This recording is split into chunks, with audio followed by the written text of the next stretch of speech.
आप सभी को ग्रेस हीरा की ओर से जय मसीह की। ग्रेस हीरा में आप सभी का स्वागत है। आज हमारे मनन और पठन का 17वां दिन।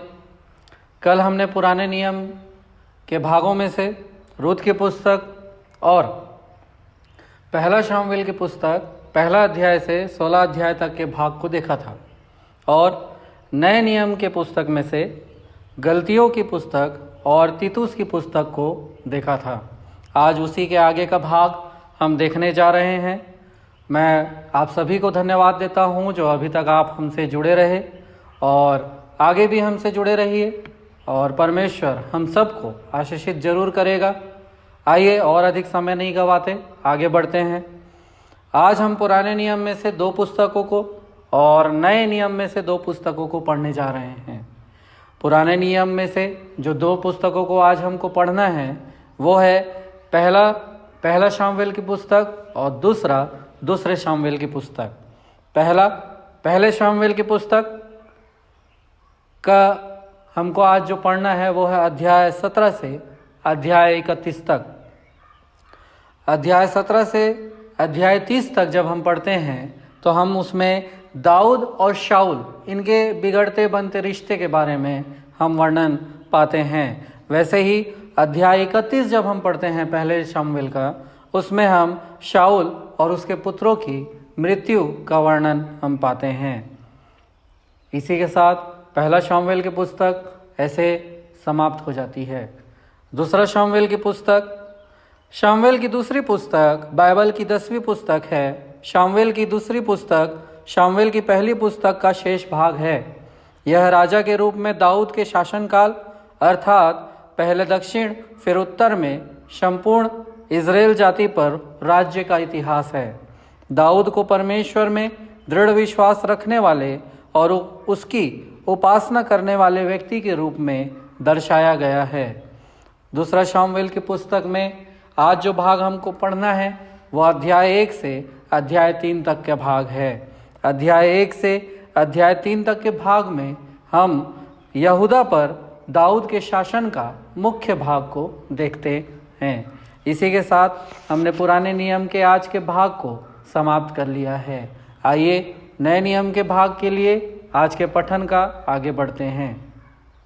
नए नियम में से भी आज हमको 2 पुस्तकों को पढ़ना है। पहला है इफिसियों की पुस्तक और दूसरा है कुलुसियों की पुस्तक। पहला इफिसियों की पुस्तक। इफिसियों की पुस्तक बाइबल की 49वीं और नए नियम की 10वीं पुस्तक है।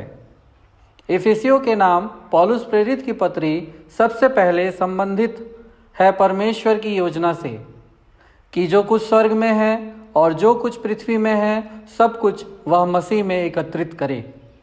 यह परमेश्वर के लोगों से एक आग्रह भी करता है कि वे यीशु मसीह में एकत्व के द्वारा मानव जाति की एकता के लिए इस महान योजना के अनुरूप जीवन व्यतीत करें। इफिसियों की पत्री में जब हम अध्याय 1 से अध्याय 3 तक पढ़ते हैं उसमें भूमिका के साथ में मसीह और कलीसिया का वर्णन हम पाते हैं।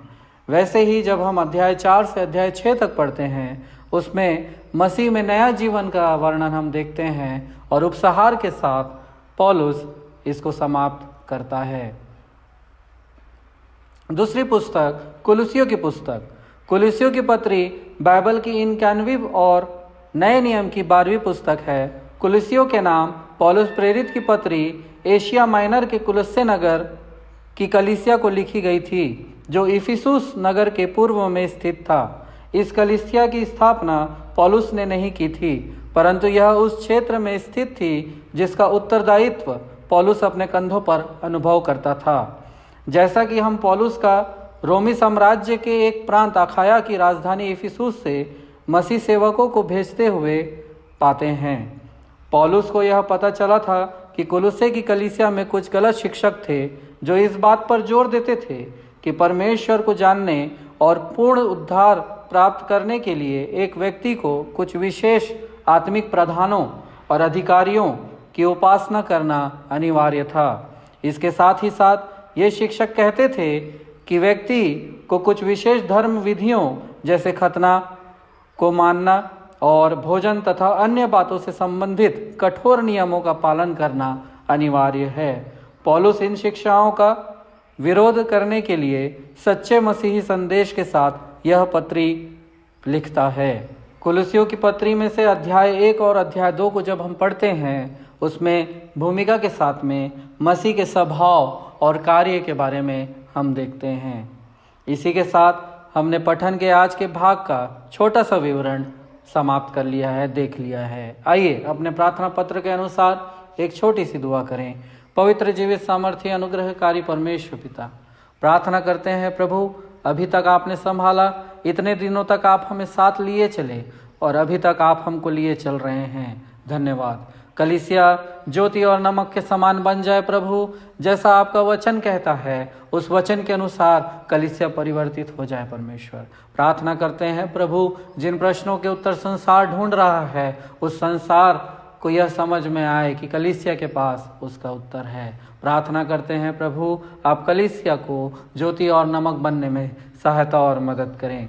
प्रार्थना करते हैं परमेश्वर, हमारे परिवारों के महिलाओं के लिए प्रभु प्रार्थना करते हैं प्रभु, होने दीजिए कि ये जो हमारा साथ देती हैं, जो घर चलाती हैं, बच्चों के लालन पालन में और कई एक बार बाहर जाकर रोजगार भी में हमारी मदद करती हैं प्रभु, हम प्रार्थना करते हैं आप इनको आत्मिक बुद्धि, ज्ञान, समझ से भरें, शारीरिक रूप से बलवान करें और होने दीजिए प्रभु कि हमारे साथ कदम से कदम मिलाकर जैसे ये हमारे वैवाहिक जीवन में साथ चलती हैं, वैसे वैसे प्रभु वो हमारे आत्मिक जीवन में भी हमारी संगिनी होने के लिए मदद कीजिए। प्रार्थना करता हूँ परमेश्वर, महिलाओं के लिए प्रार्थना करता हूँ, उनके बीमारियों तकलीफ़ों के लिए उनको आप छुटकारा दीजिए। प्रार्थना करता हूँ प्रभु, उनके जीवनों में आप खुशी और आनंद भर दीजिए। होने दीजिए कि ये महिलाएं भी आपके बेदारी का एक कारण हो जाएं।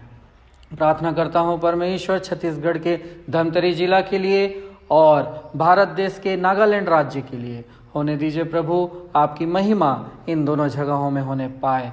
पासबानों को, कलीसियाओं को, चर्च को, यहाँ के रहने वाले लोगों को आपके हाथों में सौंपता हूँ।